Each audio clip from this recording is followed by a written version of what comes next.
Assalamualaikum warahmatullahi wabarakatuh. Pada kesempatan kali ini saya akan menjelaskan tentang histologi sistem pencernaan. Di sistem pencernaan itu merupakan salah satu sistem yang ada di tubuh kita yang fungsinya adalah untuk mengolah bahan makanan yang masuk ke tubuh kita menjadi zat yang dapat diserap ke dalam peredaran darah. Sedangkan sisanya nanti akan dikeluarkan berupa feses melalui anus. Nah, ini adalah anatomi sistem pencernaan yang ada di dalam tubuh kita, meliputi dari rongga mulut, faring, esofagus, lambung, usus halus, kolon, pankreas, hepar, dan kantung empedu. Pankreas, hepar, dan kantung empedu di sini berfungsi sebagai kelenjar pencernaan. Jadi dia nanti yang membantu proses pencernaan secara enzimatis. Sedangkan saluran pencernaannya tersusun dari rongga mulut sampai ke anus. Nah, sekarang akan kita bahas terlebih dahulu mengenai rongga mulut. Jadi di rongga mulut itu terjadi dua macam sistem pencernaan. Yang pertama itu adalah pencernaan secara mekanik, yaitu terjadi pengunyahan oleh gigi yang disebut sebagai mastikasi. Yang kedua adalah pencernaan secara kimiawi, yaitu pencernaan yang dibantu oleh saliva. Nah, di dalam saliva itu ada ludah ya, yang isinya adalah enzim-enzim petialin. Nah, enzim petialin inilah yang berfungsi untuk mengubah karbohidrat yang masuk ke dalam pencernaan kita, ke dalam mulut kita diubah menjadi gula. Sehingga apabila kita mengunyah nasi ya dalam jangka waktu yang lama, maka akan terasa manis. Nah, manis ini didapatkan dari hasil perubahan karbohidrat oleh enzim petialin yang ada di dalam mulut. Nah, ini adalah alat yang ada di dalam rongga mulut. Di atas bibir, kemudian ada lidah, gigi, kelenjar ludah, langit-langit, dan pipi. Sekarang akan kita bahas terlebih dahulu mengenai histologi dari bibir. Bibir itu memiliki 3 bagian. Yang pertama itu adalah bagian paling luar, tersusun atas epitel berlapis pipih dengan lapisan tanduk. Nah, pada bagian luar ini ada rambut, folikel rambut, kelenjar sebum, dan kelenjar keringat. Kemudian semakin ke dalam itu ada merah bibir, merupakan struktur yang mirip dengan permukaan luar bibir, tetapi sudah tidak ditemukan rambut dan folikel rambut, tidak ada kelenjar sebum, dan tidak ada kelenjar keringat. Nah, pada bagian merah bibir ini ada kapiler-kapiler dekat dengan permukaan. Selanjutnya semakin ke dalam adalah bagian permukaan dalam bibir. Nah, pada lapisan ini banyak mengandung epitel berlapis gepeng tanpa lapisan tanduk. Kemudian di sini juga sudah terdapat kapiler darah dan ujung-ujung syaraf sehingga mudah terluka jika tergigit dan sering terjadi sariawan ya. Selanjutnya lidah. Lidah itu di atasnya banyak mengandung tonjolan-tonjolan kecil yang disebut sebagai papil ya. Nah, di bagian luarnya ditutupi oleh epitel gepeng berlapis tanpa lapisan tanduk. Sedangkan di bawahnya itu terdapat serat-serat otot lurik dan kelenjar-kelenjar serosa serta mukosa yang berperan dalam menghasilkan air ludah. Ada 4 jenis papila yang ada di lidah kita. Yang pertama itu ada papila filiformis, berasal dari kata fili yang artinya duri, jadi sesuai namanya bentuknya itu runcing-runcing seperti kerucut ya. Kemudian yang kedua adalah papila fungiformis, asal katanya dari fungi jamur, berarti bentuknya seperti jamur. Nah, pada papila fungiformis ini banyak mengandung tesbat atau kuncup-kuncup kecap. Yang selanjutnya adalah yang ketiga, papila circumvallata, berasal dari kata valum yang artinya dinding, jadi bentuknya itu seperti tonjolan ya, dan yang dibatasi suatu parit melingkar. Nah, di bagian dinding lateralnya, bagian samping-sampingnya itu banyak mengandung kuncup kecap juga ya, sama seperti fungiformis. Nah, selanjutnya adalah papilla foliata. Nah, berasal dari kata folia yang artinya daun, jadi bentuknya itu seperti lipatan-lipatan daun. Nah, pada umumnya ditemukan di lidah bagian samping dan bagian belakang ya. Nah, pada gambar itu tidak ditunjukkan secara jelas karena papilla foliata ini hanya dapat ditemukan pada kelinci. Di manusia tidak ditemukan. Jadi hanya lokasinya saja yang ditunjukkan pada gambar. Gambarnya ada di sebelah kanan, sebelah kiri ya. Kanan kiri ini adalah macam-macam dari papilla yang ada di lidah kita. Nah, ini adalah histologi dari tesbat atau kuncup kecap yang ada di lidah kita, tersusun atas satu sel penyokong atau sus tentakular atau nama lainnya adalah supporting cell ya. Yang kedua adalah sel pengecap neuroepitel ya. Nama lainnya adalah gustatory receptor cell ya. Yang selanjutnya adalah sel basal. Bentuknya juga berbeda ya. Kalau yang supporting cell itu ini yang ditunjukkan oleh warna merah. Kalau sel pengecap neuroepitel ini yang warnanya biru ya. Kalau sel basal yang warnanya ungu. Dapat dilihat sebelah kanan gambarnya. Setelah lidah kita akan bahas mengenai gigi. Untuk jumlah gigi orang dewasa itu adalah 32 gigi. Sedangkan untuk gigi susu pada anak-anak jumlahnya adalah 20 gigi. Nah, macam gigi itu ada 3 macam. Yang pertama itu ada gigi seri, yang kedua ada gigi taring, yang ketiga ada gigi geraham. Gigi geraham ini nanti dibedakan lagi menjadi gigi geraham depan sama gigi geraham belakang. Nah, gigi seri itu fungsinya adalah untuk memotong ya, sedangkan gigi taring fungsinya adalah untuk merobek dan gigi geraham fungsinya untuk mengunyah. Nah, untuk bagian-bagian dari gigi itu yang pertama itu ada lapisan email. Lapisan email ini adalah lapisan yang paling luar ya, penutup dentin pada mahkota gigi. Jadi yang seperti bening mengkilat pada gigi itu adalah bagian email gigi ya. Kemudian yang kedua itu adalah bagian dentin gigi. Jadi dentin ini merupakan jaringan utama dari gigi ya. Tersusun atas 80% kalsium dan 20% bahan-bahan organik ya. Jadi bahan utama dari gigi itu adalah dentin. Kemudian yang ketiga itu adalah sementum ya. Jadi sementum itu merupakan lapisan gigi yang ada di dalam akar gigi ya. Jadi dari dari leher gigi sampai ke geraham gigi yang tertanam itu adalah bagian sementum gigi. Selanjutnya adalah pulpa. Pulpa itu merupakan rongga yang ada di dalam atau di tengah gigi yang di dalamnya itu mengandung pembuluh darah dan juga syaraf. Di situ ada arteri dan juga ada vena ya, seperti gambar. Kemudian selain itu selanjutnya adalah gigi gusi atau gingiva. Jadi gusi itu merupakan tempat tertanamnya bagian leher dan akar gigi ya. Jadi bagian leher dan akar gigi akan tertanam di bagian gingiva atau gusi ini. Selanjutnya kita bahas mengenai kelenjar ludah. Jadi kelenjar ludah yang ada di rongga mulut kita itu ada 3 macam. Yang pertama itu adalah kelenjar parotis. Letaknya itu di samping bagian depan dari telinga kanan dan kiri kita. Nah, kelenjar parotis ini tersusun atas sel-sel epitel yang bentuknya itu kuboid ya, jadi menyerupai kubus. Nah, glandula parotis ini merupakan kelenjar ludah yang menghasilkan air liur yang bersifat serosa. Jadi air liurnya itu bersifat encer. Nah, selanjutnya adalah glandula submandibularis. Letaknya itu di bagian rahang ya, rahang bawah itu adalah glandula submandibularis. Nah, glandula submandibularis ini menghasilkan sekret berupa mukoserosa. Jadi mengandung cairan yang setengah-setengah ya, ada agak mukus dan agak seros ya, jadi encer agak kekental gitu maksudnya. Kemudian ada glandula sublingualis, letaknya itu di bawah lidah ya, di bawah lidah.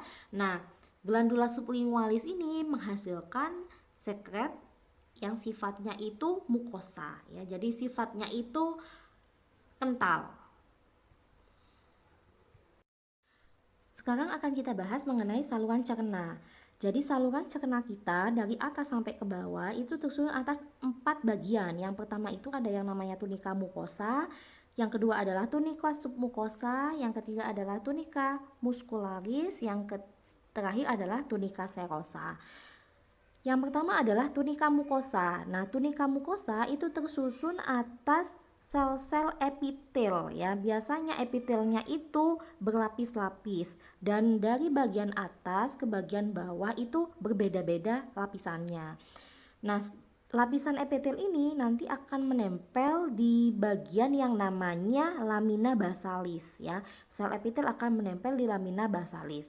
Nah, setelah lamina basalis itu ada yang namanya lamina propria. Nah, lamina propria ini tersusun atas jaringan-jaringan ikat longgar. Nah, di bawah lamina propria ini ada lapisan otot-otot polos ya.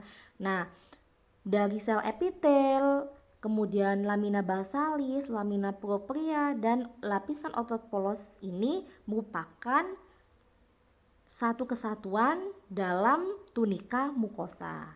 Nah, setelah tunika mukosa ada yang namanya tunika submukosa. Tunika submukosa ini mengandung jaringan-jaringan ikat areola kasar ya. Nah, pada bagian submukosa ini terdapat pembuluh-pembuluh darah dan juga syaraf ya. Lapisan yang ketiga adalah tunika muskularis. Jadi di sini merupakan lapisan otot. Nah, otot penyusunnya adalah otot polos. Sehingga sistem kerja saluran pencernaan kita itu tidak dapat kita kendalikan. Nah, sistem otot polos penyusun dari saluran cerna itu tersusun atas dua macam otot polos. Yang pertama itu yang bentuknya melingkar atau muskularis sirkuler. Yang kedua adalah yang bentuknya memanjang, muskularis longitudinal. Nah, di antara dua muskular ini itu ada pembuluh darah dan juga tersusun atas syaraf. Fungsi syaraf di sini adalah untuk mendorong bahan makanan di dalam lumen saluran cerna sehingga terjadi gerakan peristaltik, yaitu gerakan mengemas-kemas sehingga makanan akan bergerak dari atas ke bawah. Yang selanjutnya adalah lapisan atau bagian tunika serosa, merupakan lapisan paling luar dari saluran cerna kita. Nah, tersusun atas jaringan areolar elastis. Di situ juga ada pembuluh darah dan limfa juga. Sekarang akan kita bahas mengenai saluran cerna dari esofagus. Esofagus atau kerongkongan itu merupakan rongga atau saluran pencernaan bagian atas pada tubuh kita. Nah, fungsinya apa? Fungsinya adalah untuk sebagai perantara makanan dari rongga mulut nantinya akan dibawa ke lambung melalui esofagus ini. Nah, di esofagus itu tersusun atas 4 lapisan. Yang pertama itu tunika mukosanya tersusun atas lapisan epitel berlapis gepeng tanpa lapisan tanduk. Di bawahnya ada tunika submukosa tersusun atas serat-serat elastin dan kelenjar-kelenjar serosa dan juga mukosa. Nah, ini penting untuk menghasilkan cairan ya atau pelumas yang ada di esofagus. Selanjutnya adalah tunika muskularisnya. Bagian atas dan bagian tengah juga bagian bawahnya itu berbeda. Sepertiga atas menuju rongga mulut itu tersusun atas otot-otot rangka. Jadi masih bisa kita kendalikan, masih kita sadari. Sepertiga tengahnya campuran antara otot rangka dan otot polos. Sedangkan sepertiga bawahnya sudah tersusun atas otot-otot polos sehingga cara kerjanya sudah tidak bisa kita kendalikan. Selanjutnya adalah bagian luarnya dilapisi oleh tunika serosa yang tersusun atas jaringan ikat yang isinya pembuluh darah dan juga syaraf. Selanjutnya akan kita bahas mengenai histologi dari lambung. Lambung merupakan tempat penampungan makanan setelah dari esofagus sebelum ke usus. Nah, lambung ini juga tersusun atas 4 lapisan. Yang pertama itu ada tunika mukosa yang tersusun atas epitel selapis kolumnar atau silindris yang memanjang. Nah, fungsi epitel ini adalah untuk mensekresikan mukus lambung yang tujuannya adalah untuk menetralkan asam lambung atau HCl yang dihasilkan oleh lambung. Yang kedua ada lapisan submukosa, merupakan lapisan yang tersusun atas saraf, pembuluh darah, kemudian pembuluh limfa dan juga jaringan ikat kolagen dan elastin. Di bawah lapisan submukosa itu ada lapisan muskularis yang tersusun atas otot-otot polos. Otot-otot polos ini terdiri dari 3 macam. Ada otot polos oblik yang miring, sirkuler yang bulat, dan longitudinal yang memanjang. Fungsi otot polos ini adalah untuk mengatur gerak peristaltik atau gerak meremas-remas dari lambung. Nah, yang paling luar merupakan lapisan serosa yang tersusun atas jaringan-jaringan ikat. Nah, sel epitel penyusun dari lambung itu dibedakan menjadi 3 macam. Ada sel mukus leher atau mucosal cell. Pada gambar sebelah kanan yang warna biru bulat-bulat itu merupakan sel mukus. Fungsinya adalah untuk mensekresikan mukus ya. Yang kedua adalah sel parietal atau sel HCl. Yang digambar adalah yang warnanya kuning seperti potongan bawang putih. Nah, fungsinya adalah untuk menghasilkan HCl atau asam lambung. Nah, yang terakhir adalah sel Schiff cell atau sel simogen. Pada gambar sebelah kanan itu adalah yang berwarna pink. Nah, fungsinya lapisan ini adalah untuk mensekresikan pepsinogen, yaitu enzim yang bisa mengubah protein menjadi pepton. Usus halus juga tersusun atas 4 lapisan. Ada tunika mukosa, tunika submukosa, muskularis, dan juga lapisan serosa. Lapisan mukosa dan submukosa pada usus halus itu nantinya akan membentuk yang namanya pelika sikularis kering. Jadi merupakan lipatan-lipatan yang nantinya akan melingkari lumen usus ya. Jadi mukosa dan lapisan submukosa akan membentuk pelika ini. Nah, masing-masing pelika di lipatan itu terdapat fili-fili ya atau jonjot usus. Nah, pada bagian fili ini tersusun atas lapisan epitel dan lamina propria. Jadi lapisan jaringan ikat di bawahnya. Nah, di lapisan filus ini itu ada pembuluh darah, ada jaringan limfa, dan juga ada jaringan ikat ya yang menyusun si lamina propria ini. Nah, kemudian di bawahnya lagi itu ada yang namanya cryptus libercum ya. Merupakan kelenjar-kelenjar yang ada pada usus yang fungsinya adalah untuk menghasilkan mukus ya, menghasilkan lendir yang ada pada usus. Nah, ini adalah gambar dari dinding usus halus kita. Nah, lipatan-lipatan inilah yang disebut sebagai pelika sirkularis. Di gambar nomor atas yang nomor 1, nah itu adalah lapisan pelika sirkularisnya tersusun atas lapisan mukosa dan lapisan submukosa yang melipat-lipat mengelilingi lumen usus. Nah, masing-masing dari pelika itu ada tonjolan lagi yang seperti jari-jari memanjang, itu adalah fili usus ya atau jonjot usus. Nah, fili ini tersusun atas lapisan mukosa yang di bawahnya ada lapisan lamina proprianya. Nah, sel epitel penyusun dari mukosa usus itu dibagi menjadi 4 macam sel. Yang pertama itu ada sel epitel yang bentuknya silindris ya. Ini bisa kita lihat di gambar sebelah kanan, jadi yang bentuknya memanjang. Yang intinya ada di bawah itu adalah sel epitel. Kemudian ada yang namanya sel goblet. Sel goblet itu letaknya di antara sel-sel epitel silindris yang ujungnya meramping, kemudian semakin ke tengah semakin ke atas itu menggembung. Inti selnya ada di bagian bawah juga. Nah, sel epitel yang ketiga itu ada yang namanya sel panet. Di gambar bisa kita lihat, jadi yang bentuknya seperti piramid itu adalah sel panet ya. Jadi bentuknya sama juga memanjang, hanya berbentuk seperti piramid. Kemudian di bagian sitoplasmanya ada yang namanya butir-butir ya, karena dia mengandung butir-butir asidofilik. Kemudian yang terakhir adalah sel enteroendokrin ya. Sel enteroendokrin ini sama berbentuk seperti piramid, tapi dia bentuknya lebih kecil dibandingkan sel panet. Dan sitoplasmanya jernih, jadi tidak ada butir-butir seperti sel panet. Selanjutnya akan kita bahas mengenai lapisan atau tunika submukosa. Tunika submukosa itu merupakan lapisan yang tersusun atas kelenjar-kelenjar duodenum atau kelenjar Brunner yang fungsinya adalah untuk menghasilkan mukus yang bersifat basah yang tujuannya adalah untuk menetralkan asam lambung dari lambung.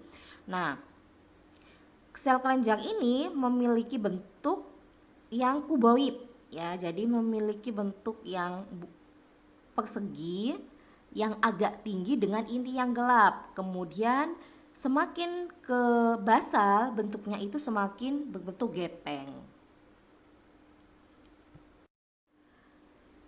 Nah, lapisan ketiga dari lambung adalah tunika muskularis atau lapisan otot. Nah, lapisan otot dari lambung itu merupakan lapisan otot polos ya, yang tersusun atas dua macam, tersusun melingkar atau sirkularis dan longitudinal atau memanjang. Di lapisan paling luar itu ada yang namanya tunika serosa atau tunika adventitia, merupakan lapisan jaringan ikat jarang. Selanjutnya adalah saluran cerna usus besar atau kolon. Jadi struktur histologi dari usus besar itu hampir sama dengan usus halus. Bedanya adalah pada usus besar itu tunika mukosanya itu tidak ada fili-fili ya atau jonjot-jonjot usus. Jadi permukaannya itu rata ya. Tunika mukosanya sama, tersusun atas epitel selapis silindris. Di situ juga ada sel goblet. Kemudian ada lamina propria dan juga ada mukosa muscularis. Kemudian di bawahnya ada tunika submukosa yang tersusun atas jaringan ikat longgar. Di bawahnya lagi ada tunika muscularis, otot polos penyusunnya juga sama seperti usus halus yang bentuknya sirkuler dan longitudinal. Di paling luar itu ada tunika adventitia atau serosa yang merupakan jaringan ikat jarang. Di bawah dari kolon atau usus besar itu pangkalnya adalah rektum. Struktur histologi dari rektum itu sama dengan kolon ya. Jadi tidak akan kita bahas secara detail karena bentuknya mirip dengan kolon. Nah, selanjutnya akan kita bahas saluran cerna dari anus. Anus itu tersusun atas epitel gepeng berlapis tanpa lapisan tanduk, tapi semakin ke distal, semakin ke bawah itu dapat ditemui lapisan tanduk. Nah, tunika muscularis mukosa dan lamina proprianya sudah tidak ditemukan lagi. Jadi lapisan ini sudah digantikan oleh yang namanya dermis. Nah, dermis ini mempunyai kelenjar yang disebut sebagai kelenjar dubur atau kelenjar sikum anal yang fungsinya adalah untuk mensekresikan atau berfungsi sebagai kelenjar apokrin ya, kelenjar keringat.